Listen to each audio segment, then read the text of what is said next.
এই মুহূৰ্তত জনাবলৈছো এটা ব্ৰেকিং নিউজ।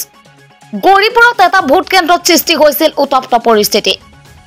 গৌৰীপুৰৰ 2062 নং ফুলকুমাৰী নিম্ন প্ৰাথমিক বিদ্যালয়ত ভোট গ্ৰহণ কেন্দ্ৰত নিৰ্বাচন প্ৰচাৰৰ অভিযোগ।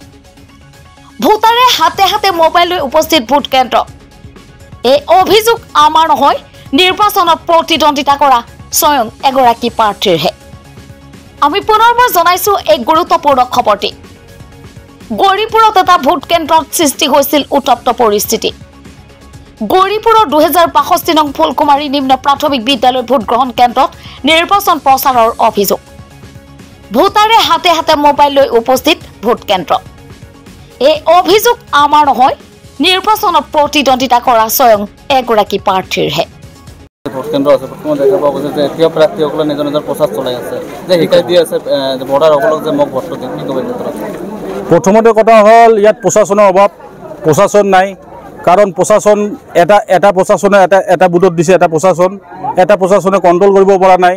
বাহিৰত এই মানে মোবাইল নিষেধ বুলি দিছে, কিন্তু চবে মোবাইল লৈ ভিতৰত সোমাই আছে।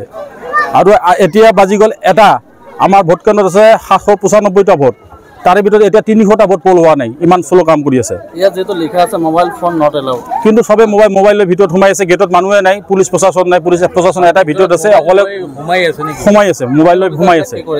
আপোনালোকে অভিযোগ দিছিল নেকি? মই ফিচাৰী অফিচক বাৰম্বাৰ কোৱাৰ সত্ত্বেও আমি অকলে কি কৰিম, এটা কথাই কৈ আছে, একো নকৰে। হয়, মোবাইল ফোন লৈ গৈ আছে। আৰু আমাৰ যিটো ভোট কেন্দ্ৰত আছে, বাহিৰৰ মানুহ গেটাৰিংটো বহুত হৈ আছে। ভিতৰত গৈ কিনে কেন্দ্ৰিকতে বা ভিতৰৰ মানুহবিলাক, বাহিৰত যিটো আউটছাইডৰ মানুহ আছে, ভিতৰত সোমাই দি আছে, তাতে ভোট দিব বুলিও মানুহক মানে এতিয়াও প্ৰচাৰ চলাই আছে। এইটো চবে কৈ আছে, কিন্তু মই নামটো ক'ব নোৱাৰিম, যিহেতু চবৰে বেলেগ বেলেগ অধিকাৰ আছে। মই এইটো নাম ক'ব নোৱাৰিম, কিন্তু চবে এইটো প্ৰচাৰ চলাই আছে। হয়, ফুলকুমাৰী LP স্কুল। মই এটাই অনুৰোধ কৰিম, যাতে প্ৰশাসন কটকটীয়া কৰে। আৰু প্ৰশাসন এতিয়া মই ভাবোঁ যে এতিয়াই যদি প্ৰশাসনটো দিয়ে, তেনেহ'লে আমি ভালদৰে ভোট দিবলৈ।